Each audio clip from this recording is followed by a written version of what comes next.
एक बार एक धनी व्यक्ति किसी फकीर के पास गया और बोला, महाराज, मैं प्रार्थना करना चाहता हूँ, लेकिन तमाम कोशिशों के बावजूद प्रार्थना नहीं कर पाता। मुझ में अंदर ही अंदर वासना बनी रहती है। चाहे कितनी आंखें बंद कर लूं, लेकिन परमात्मा के दर्शन नहीं होते हैं। यह सुनकर फकीर मुस्कुराया और उसे एक खिड़की के पास ले गया जिसमें साफ कांच लगा हुआ था। इसके पार पेड़, पक्षी, बादल और सूर्य सभी दिखाई दे रहे थे।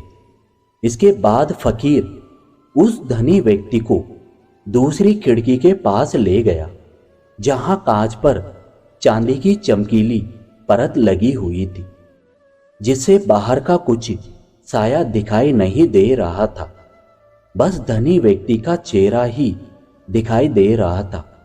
फकीर ने समझाया कि जिस चमकीली परत के कारण तुमको सिर्फ अपनी शक्ल दिखाई दे रही है, वो तुम्हारे मन के चारों तरफ भी है। इसलिए तुम्हारा ध्यान जिधर भी देखता है केवल खुद को ही देखता है। जब तक तुम्हारे अंदर वासना की परत है, जब तक परमात्मा श्री कृष्ण तुम्हारे लिए बेमानी है। फकीर ने कहा कि तुम इस वासना रूपी चांदी की परत से हटो। शीशे जैसे पारदर्शी और स्वच्छ मन से उसका ध्यान रखो, फिर देखना ईश्वर तुम्हारे साथ जरूर रहेंगे। भगवान का स्वभाव है दयालुता, प्रेम करना। जैसे आग का स्वभाव है जलाना और पानी का स्वभाव है भिगोना। भगवान तो इतने दयालु हैं कि पूतना जैसी राक्षसी को भी उन्होंने माता का दर्जा दिया, और राक्षसों को भगवान ने मारा नहीं अपितु तारा है। भगवान से ज्यादा दयालु तो कोई हो ही नहीं सकता। किंतु आजकल लोग कष्टों के लिए भगवान को जिम्मेदार ठहराते हैं, जबकि इसकी जिम्मेदारी भगवान की नहीं, हमारे खराब कर्मों की होती है। सेवा कर्म काटने का माध्यम है।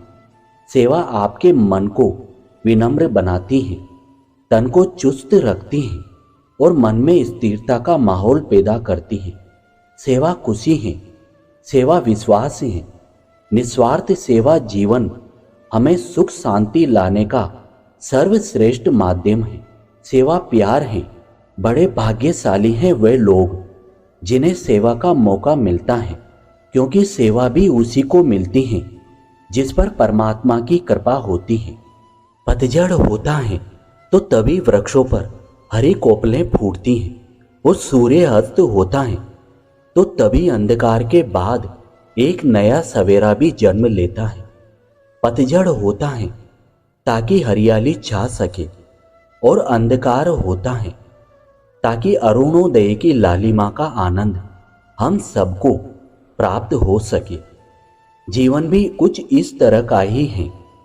यहाँ विसर्जन के साथ ही सृजन जुड़ा हुआ है। हमारे दुखों का एक प्रमुख कारण यह भी है कि हम जीवन को केवल एक दृष्टि से देखते हैं। हम जीवन को सूर्यास्त की दृष्टि से तो देखते हैं, पर सूर्योदय की दृष्टि से नहीं देख पाते। परमात्मा से शिकायत मत किया करो, क्योंकि वो हमसे बेहतर इस बात को जानते हैं कि हमारे लिए क्या अच्छा हो सकता है। उस ईश्वर ने आपकी झोली खाली की है तो चिंता मत करना, क्योंकि शायद वो पहले से कुछ बेहतर उसमें डालना चाहते हो। सुख और दुख जीवन रूपी रथ के दो पहिए हैं। सुख के बिना दुख का कोई अस्तित्व नहीं, तो दुख के बिना सुख का भी कोई महत्व नहीं।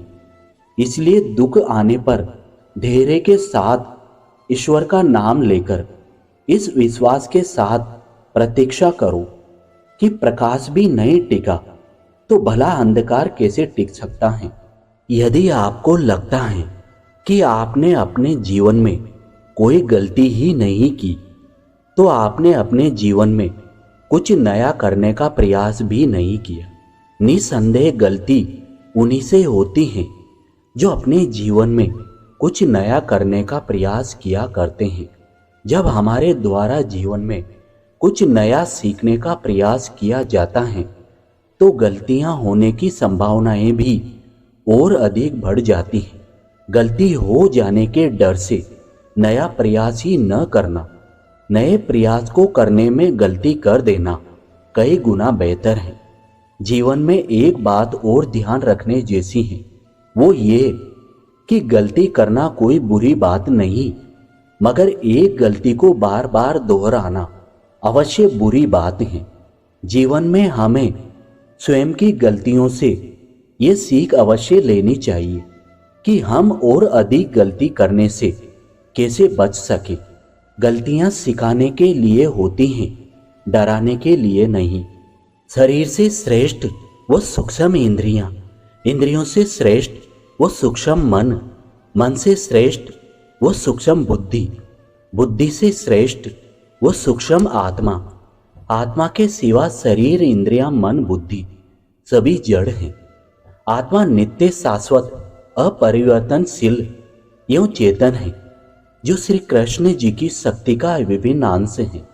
आत्मा सभी जड़ पदार्थों से श्रेष्ठ व बलवान होने पर भी माया के प्रभाव से अपने स्वरूप को भूला हुआ है, इसलिए जन्म जन्मांतरण से दुख भोग रहा है।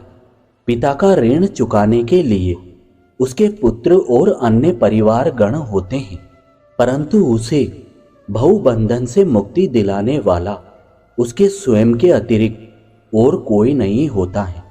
जब हम में और मेरा के संबंध में सोचना समाप्त कर देते हैं और उसके स्थान पर हमारा सोचते हैं, तो हमारी जड़ें प्रेम, विश्वास और अनुग्रह की मिट्टी में दृढ़ होंगी।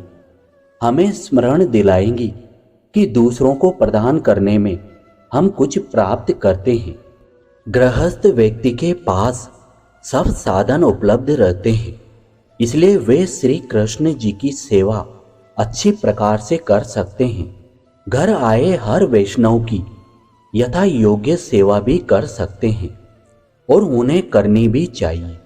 श्रीमन महाप्रभु जी ने भी गृहस्थ भक्तों के लिए 2 क्रियाएं आवश्यक रूप से निर्धारित की हैं, नाम संकीर्तन और वैष्णव सेवा। इसी को हमें यथाशक्ति आत्मसात करने का प्रयास करना चाहिए। भगवान की सेवा में निरंतर मग्न रहना, कथा कीर्तन सुनना, कथा कीर्तन के माध्यम से लोगों को भगवान के बारे में बताना और भगवान का प्रेम पाने में आने वाली मुश्किलें दूर करना ही भक्ति है। सबसे प्रेम छोड़कर भगवान से प्रेम करो। परमात्मा को छोड़कर औरों से प्रेम करने के कारण ही तो करोड़ों जन्मों तक भटकते रहे हैं। भगवान से प्रेम हुए बिना भटकना नहीं मिटेगा। हमें जो चीज़ें ज़्यादा अच्छी लगती हैं और जिसमें हमारा मन सहजता से रमता है और जिस वजह से हमें दुनिया में महत्वपूर्णता प्राप्त होती है, उसे भगवान को दे देना, इसका नाम दान है।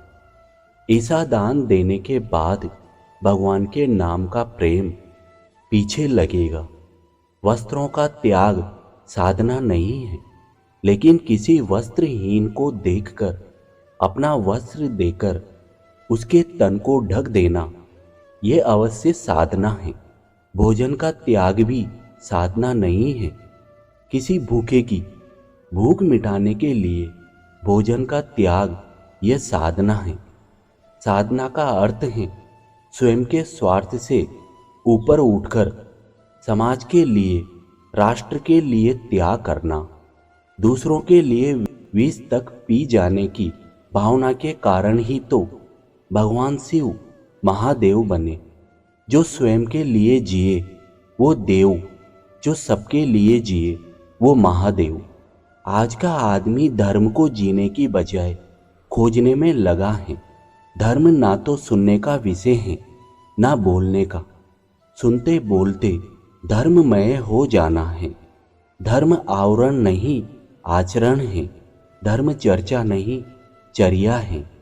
सैकड़ों हजारों प्रकार के तीर्थ स्थलों की यात्रा से प्राप्त होने वाले फल श्री कृष्ण जी के नामों का कीर्तन करने से सहजता से प्राप्त हो जाते हैं। ज़्यादा बोलने का स्वभाव छोटेपन को और मौन रहने का स्वभाव उन्नति प्रदान करता है। जैसे बोलने वाला नूपुर पैरों में और चुप रहने वाला हार गले में पहना जाता है, इसलिए जो बोले वो महत्वपूर्ण हो। अब इन आखिरी शब्दों में आपको बहुत बहुत धन्यवाद देता हूँ। आशा करता हूँ कि इस वीडियो से आपको कुछ सीखने को मिला होगा, तो आप अपने दोस्तों और रिश्तेदारों को शेयर जरूर कीजिए और हमारे साथ बने रहने के लिए चैनल को सब्सक्राइब जरूर कीजिए। मिलते हैं अगले नए वीडियो के साथ, तब तक आप अपने स्वास्थ्य का ध्यान रखें। जय श्री कृष्ण।